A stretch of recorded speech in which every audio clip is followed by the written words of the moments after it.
Good morning in Portland, Oregon.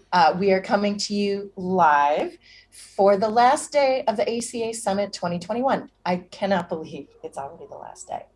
We had a terrific night last night. We brought the whole gang to Kennard for a family-style dinner. We closed out the evening watching over the West Hills for the sunset. Gorgeous Portland day. We have a huge day today, so I'm going to turn it over to Pat, and we're going to get into the details. Well, welcome everyone, and thank you, Angela. As you said, day 3 is about to begin, and we got a lot of great programming to cover today. But you'll recall at this point in the program last year, you and I came on screen with a lot of excitement and enthusiasm and said, everyone, we'll see you in Portland in May of 2021. And here we are. So we thank everyone for participating and dealing with all that the world has thrown at us in 2020 and 21. But now it's time for that big reveal again. It's time to talk about 2022. So hopefully history will not repeat itself. And without further ado, I would like to introduce you to our 2022 Program Committee Chair for the ACA Summit to talk about dates and locations. So Gina Tedesco, our chair for next year, please tell us what we might see on the ground next year. Hi, everyone. I'm delighted to be here and fantastic online summit this year, but thrilled to announce that we will be introducing New Jersey for 2022, Atlantic City to be precise. And I'm excited to be able to welcome everybody to New Jersey next year. So a little bit about New Jersey. Some say that innovation has always been in our DNA. We have Edison, Einstein, and pioneering women like Erna Hoover and Sheila Ann Jackson at companies like Bell Labs that have created innovations throughout the history of New Jersey. So, something like the transistor that was created right here in New Jersey and was the basis for the computers that we're actually relying upon today. Others call New Jersey the nation's medicine chest due to the fact that we have a plethora of pharma, biotech, and new emerging healthcare companies, and a number of highly regarded universities and institutions. I'm Gina Tedesco, and I just call it home. I was born and raised in New Jersey. I've traveled the world, but I've returned to New Jersey to raise my family, and along the way I co-founded 2 businesses which I've sold. I was an entrepreneur, and now I'm an angel investor, the other side of the table. I'm a managing member of Amala Ventures and a full-time angel investor. I'm a member of the New Jersey chapter, the leader for Golden Seeds, which I've been a member for about 10 years. And I'm also on the board of trustees of Jumpstart New Jersey Angel Network. Both groups have been around for over 15 years. Unfortunately, they formed before I was out raising money for my companies that I started. We have an incredibly vibrant startup community in New Jersey. We have a lot of public partnerships that play an important role, and we are the connector. I see us as the connector between New York and Philly. Our angel community is robust and very active. We have added members to both groups that I'm in this year, despite the difficult conditions that we have faced. So we are alive and well and are investing in our community and in our innovations that are to come. So New Jersey is small, but we're mighty. And I look forward to welcoming you to the next summit next year in Atlantic City in May 2022. And I can't wait to see everyone in person together again in New Jersey. So now I'd like to turn it over to Marianne Hudson, who is going to present the Hans Severin Award. Thank you. See you next year. Thank you, Gina. And I like that New Jersey connection because I have a master's degree from Rutgers University in New Brunswick, New Jersey. It's my great honor and pleasure to lead the Hans Severens Award ceremony. This award is named after Hans Severens, who was the founder of the Band of Angels, a real innovator and somebody who was also involved in founding the Angel Capital Association. The criteria include the depth and breadth of the impact of this person, contribution to the knowledge base of angel investing, recognition by peers for their contributions, and accomplishments that have influenced or benefited the angel investment community. The winners of this year's award do all of those criteria and a lot more. They have totally moved the needle in angel investing for both knowledge base, even at an international level, and developing tools and analysis that lead to more successful angel investing. Before I discuss the winner, I want to let you know that the committee did make a change before we started the awards process this year. We voted to not just have it be only to individuals, but it could be to teams of individuals. And we hope that people will think about teams and nominate them in the future. So let me go ahead and describe as much as I can, kind of keep it confidential until everybody's going to know who these people are. But we did pick a team this year. And together their impact is so much more than the sum of the two of them. So here's a few hints about who these people are. They lead an angel group in New England that has regularly been one of the most active investors in the country. They are both included in Economy's top angel investors of New England. They each have made more than 50 personal investments and really provide a lot of mentoring and support to their entrepreneurial ecosystems. They've written literally hundreds, maybe even thousands of articles and blog posts about best practices, and some of those in angel investing, and some of those have been published globally. They've developed courses and books on angel investing that have educated literally hundreds of thousands of new and experienced angels in North America and really across the world. They created a tool and a company that helps angels manage their investments, and it helps angels, angel group leaders, family offices see the data that helps them understand the factors that drive superior returns. And one of them served as ACA chair of the board for 2 years. And the other one certainly made a lot of sacrifices in running their organizations while this person was chair of ACA. I'm betting that everybody knows who these two people are. So the dynamic duo is Hamilton Lord and Christopher Mirabile, leaders of Launchpad Venture Group in Boston and co-founders of Seraph Investors. I want to give you a couple more points about this, and I'm going to read this. They believe that insights and education combined with powerful portfolio management tools allows investors to understand their investing better, learn faster, and make necessary adjustments to select the highest quality opportunities and drive superior returns. That's a common theme for them. So let me just talk first, the investment tool, Seraph Investor. They launched their own startup to do this. They helped Launchpad track their own investments, and then individuals can track it as well. Thousands of angels, VCs, family offices, accelerators, and angel groups around the world use this tool. And the numbers and impact are huge. I'm just looking at their website. This tool has 4.3 billion in assets and investments made, more than 10,000 portfolio companies, and more than 132 transactions. That's amazing. And then you think about the education and the knowledge that Ham and Christopher have put together. They launched the Seraph Compass in 2014, and that's the place where they put their knowledge, their articles, their videos, their books. And it's really been an important education for me and a lot of us who are listening right now.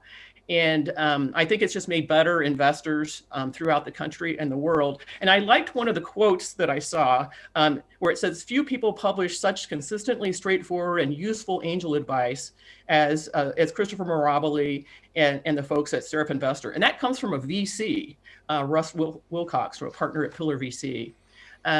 And then I finally want to make a personal comment, certainly an ACA contribution. Christopher, as chair of ACA, was what I called my boss. And he was a wonderful and insightful boss and really helped move ACA forward. I got to know Ham as ACA worked with him in incorporating a lot of their education courses into ACA's education program. And he was terrific to work with as well. So because we think this is such a big deal, I'd now like to introduce Bill Payne and Jean Hammond, past winners of this award, to talk a little bit more about Christopher and Ham. Thank you, Mary Ann. I'm a member of Montana's Frontier Angels. I join everyone in the audience in applauding this year's awardees, Hamilton Lord and Christopher Brable. Their understanding and their willingness to share the art of angel investing in both theory and practice is very impressive. Look at their website at seraph.com, seraf.com, and there they will share their skills and experiences through books, blogs, workshops. If you want a PhD in angel investing, please visit seraph.com. And they're totally willing to share their skills and experiences with our ACA membership as an education partner. Closer to home, I've been very pleased to work closely with both Ham and Christopher as a friend and a colleague in developing ACA's due diligence workshop. They provided a great deck and were prepared to deliver this workshop that's become an ACA standard. Congratulations to Ham and Christopher for this richly deserved recognition from the Angel Capital Association. And now I'll turn it over to Jean Hammond. So one day, Ham and I were driving back from Connecticut. We'd been running a training session for angels all day long. It was rainy, it was ugly. Must have been 2010. And Ham said, you know, Launchpad is getting sort of large. What do you think of?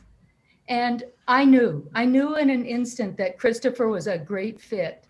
And that when the two of them got it set up with dynamic complementary skills, we knew that we were about to live through the creation of a masterclass for how to do angel investing.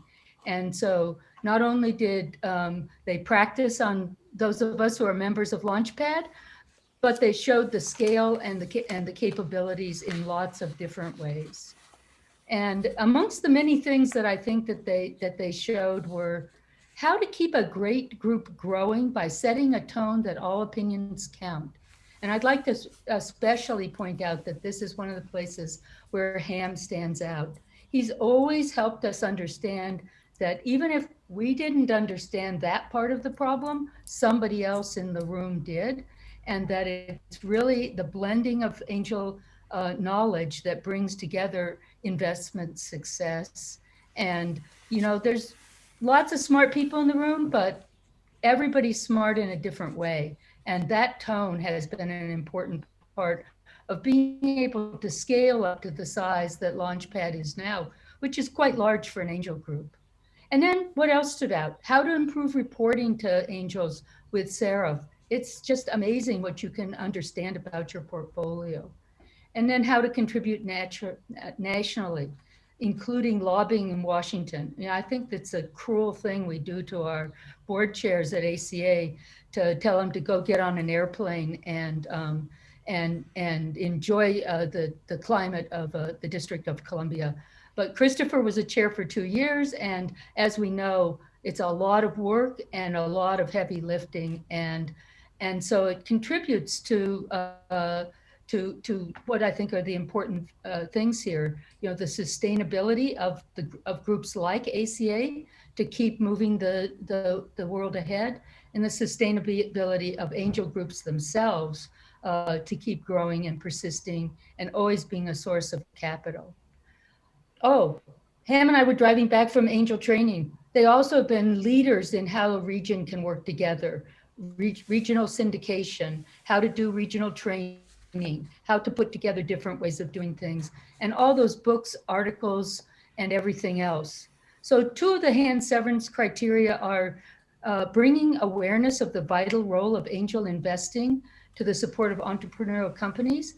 And I think when we think about their books, we tend to think of them as educating angels or educating entrepreneurs, But guess what? They also help the world understand how important this piece of work is. And then their contribution to the knowledge base of angel investing by developing deeper and deeper contributions. So I couldn't think of anything to say except for congratulations to both of them, because they're just two of the most amazing people to show what we can do with angel investing. And I get to hand it back to Marianne. Thank you. I really congratulate Ham and Christopher. I'm thrilled for you. I wish we were giving you the standing ovation you richly deserve, and I was handing you this bowl, each of you in person. So hopefully we'll get another try at that. Ham, please. Great. So I feel like I just had 20 years of my life pass before my eyes. That was Marianne, Jean, and Bill. Thank you very much. That was a great tribute to the work that we've done. And Christopher and I are very honored to accept the Hans Severiens Award.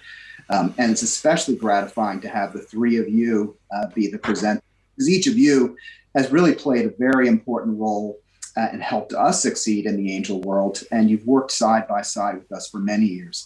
You know, in Marianne, in your case, I remember meeting you first back in 2002 at the MIT Faculty Club. I think it was the very first meeting what ultimately became the Angel Capital Association. And I think at the time, you were working for the Kauffman Foundation, but really it was through the Kauffman Foundation that the ACA got started. And I've enjoyed working with you closely over the last close to 20 years now. It was a year later that I was introduced to Jean. I can't remember, Jean, how the two of us initially met, but you came to a Launchpad meeting in 2003. And I have to admit, I was blown away by your energy and your enthusiasm for angel investing. And having you join the group, it really was a pivotal moment for us. You became one of the linchpins at Launchpad, but also in New England and beyond. And it really, I think, helped elevate my game and helped elevate the game of the group and the region. And then finally, Bill, you and I crossed paths numerous times at ACA events, probably during the cocktail parties that we were having afterwards. But we really started working together several years ago as Christopher and I started helping you develop content for the Angel University. And you really helped us sort of refine the courses. But I think the most important thing you gave me, Bill, was some great introductions to some fantastic angels in New Zealand before I took a trip to New Zealand in 2019. But ultimately, you know, Marianne, Bill, and Jean, they were just a few of the cast of characters that inspired Christopher and me. Ultimately, the lessons that we learned over the years drove us to develop the content and the training materials for angel investors. And you know, think about all those folks that we interacted with within Launchpad, but also the people that we ultimately interacted with at ACA events around the country. So the writing that content, yeah, it did take a lot of time and effort on our part, but in the end, it's a great feeling knowing that we're helping to educate the next generation of angel investors. So last week when David Verrill told Christopher and I that we had won the award, it was like, okay, what do we say? You know, we don't want to get up and just kind of tell you the history of what we've done. So we spent some time sort of tossing back and forth some ideas, and ultimately our goal for the rest of the talk that we're about to do is it's no surprise, Ham, that we're going to teach, right? Yeah, we're going to be a little bit provocative. You know, we want to get you all thinking because that's kind of what we do. We're educators at heart, I suppose. So our challenge to you today is to ask yourself what you as an individual can do to advance the world of angel investing. So let me start. Let's begin with what Christopher and what our view is into the core elements of what makes a successful angel investor. So first, a successful angel investor must focus on financial returns. You know, we're not just in this is not just a game. We're focused on financial returns. If making money doesn't interest you, but you know, putting money into startups does, well, then basically call yourself a philanthropist, because that's essentially what you are. So we're here to make money on the investments that we're doing. Second, a successful angel investor is interested in lifelong learning and self-improvement. Just think how lucky you are as an angel. You've been given the opportunity to listen to bright and enthusiastic entrepreneurs describe their newest invention to improve the world. You know, one of my favorite things about Launchpad, the activity for me, is watching the audience, the Launchpad members, light up and engage with entrepreneurs. And I see that positive energy continue to bubble over during the networking hour after the companies present to us.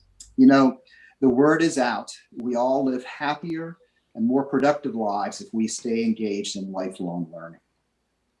Third, a successful angel investor plays a key role in helping launch businesses that make a positive impact on our world, whether it's an investment in a life-saving medical device or tech that helps reduce our carbon footprint. We can all be proud when we make a difference. And finally, a successful angel investor gives back to their community. When I started my first company, I was helped by an angel investor who provided me with both financial and human capital. He was an experienced executive. He had started his own business about 20 years before I launched mine. His advice was almost always timely, and I'm pretty sure I listened to him most of the time. But it was his guidance that convinced me of the value of paying it forward. And that's a lesson that I will always remember. So Christopher, if that's what a successful angel investor looks like, tell us, how do we get there? Well, it's a lot to cover, Ham, so I'm really grateful for the summit committee giving us 2 hours to cover this. So I'll get right into it here. Everyone make themselves comfortable. Now, we can't obviously cover this comprehensively. It would take more time than we have, but we can share a few of the realizations that you and I have come to over the years with the help of our colleagues and based on experience. So I'll tackle the first one first, achieving financial returns. This is obviously a big one, right? And I think it's fair to say that you and I are pretty old school on this topic. Experience has taught us that you really need to put in the work to find great entrepreneurs in your community and to build a reputation for your organization that makes you a financier of first resort, not a financier of last resort. That means building a process that's efficient for the entrepreneur. It's crisp, decisive, transparent, professional, and most importantly, respectful. You also need to understand the fundamentals of due diligence so you can avoid at least the obvious investing mistakes. Bill Payne, go take his course. You need to get yourself educated to understand the implications of the deal terms you're agreeing to, and have the courage and the work ethic to push back on investor hostile terms. And you need to be present. Stay engaged and help your company succeed through each step of their development process. Now, all of this takes a lot of work. It's definitely tempting to look for shortcuts, and such as using other people's diligence or skipping diligence altogether. Taking the terms on offer rather than trying to organize a proper round, or jumping onto the magical platform or vehicle or fad du jour. But I'd be quick to caution that there really are no shortcuts in angel investing. Yes, there are ways to divide and streamline the work and tools and techniques to make it less burdensome, but there are no get-rich-quick schemes in this asset class. Be skeptical of those who imply otherwise. All right, the second one, Ham, you talked about was being a lifelong learner. And this really requires making a mindset shift into a kind of a growth mentality. That's what you and I refer to it as. And so this is about challenging yourself to never consider yourself retired. There are many in our community who are technically retired, but one of the things most angels have in common is that curiosity about the world around them and that desire to get involved. So they tend to treat every hurdle, an assignment, or frustration as an opportunity to learn. And they treat every mistake as an opportunity to teach and share the insights from their mistakes with the others around them. Creating more useful inventions. That's another thing you talked about, Ham. You know, what does that mean? Does that mean I can't invest in anything fun or frivolous? I only can invest in life-saving technologies? Well, no. I mean, I do personally believe that focusing on substance is a key to long-term success as an angel. And by that, I mean, you know, great teams solving important problems that matter to a fairly large group of people.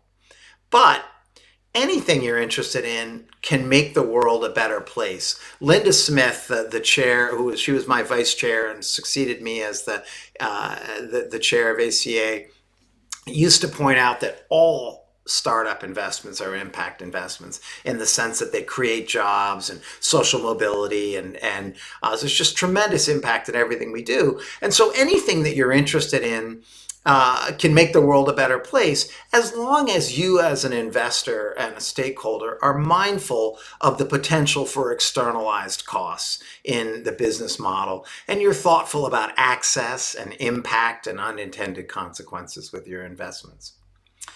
The fourth thing you talked about, Ham, is just being part of an enriching and inclusive community. And this one is one that's, I know, very important to you and I, very near and dear to our hearts. And this one's a hard one. It really requires us to try and stay in touch with, well, our humanity, for lack of a better word, and work to see the value in others, no matter how challenging. For example, consider a scenario we've all seen before. Imagine a terrible business plan, very poorly pitched.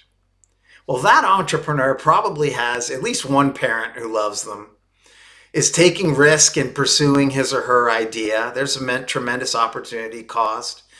And he or she is being very courageous and going out and sharing it with the world and inviting their judgment.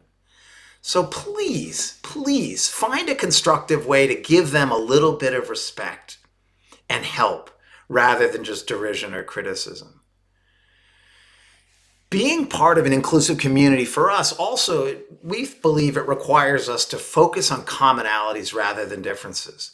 Challenge ourselves to recognize and overcome unconscious biases, stay in touch with our curiosity, and bring a welcoming, service-oriented, pay-it-forward mindset to our interactions. So is there a common theme to achieving all of this?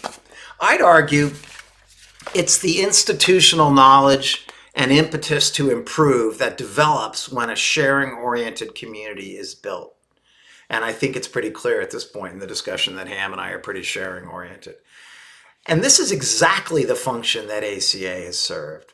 It takes an organization like ACA to act as a village square or focal point for assembling and disseminating knowledge, data, connections, and importantly, protecting our delicate ecosystem from adverse regulation and legislation. ACA really is sort of the keeper of the flame.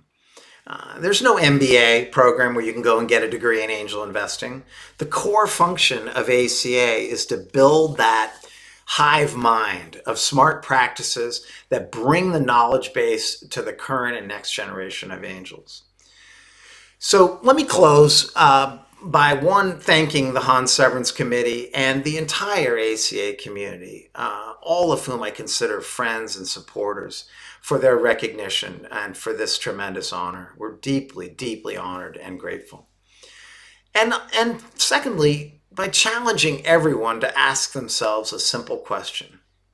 How am I going to make it easier for tomorrow's entrepreneurs and investors than it was for me? Thank you. Back over to you, Pat. Congratulations to Christopher and Ham. Well-deserved honor. And with that, we will now move on to our annual members meeting. And I'd like to introduce the chair of ACA, Mr. Tony Shipley. Thank you very much. Fantastic selection by the Hans Severiens Committee. Congratulations to Christopher and Ham. Absolutely spectacular job. And I love your message, by the way.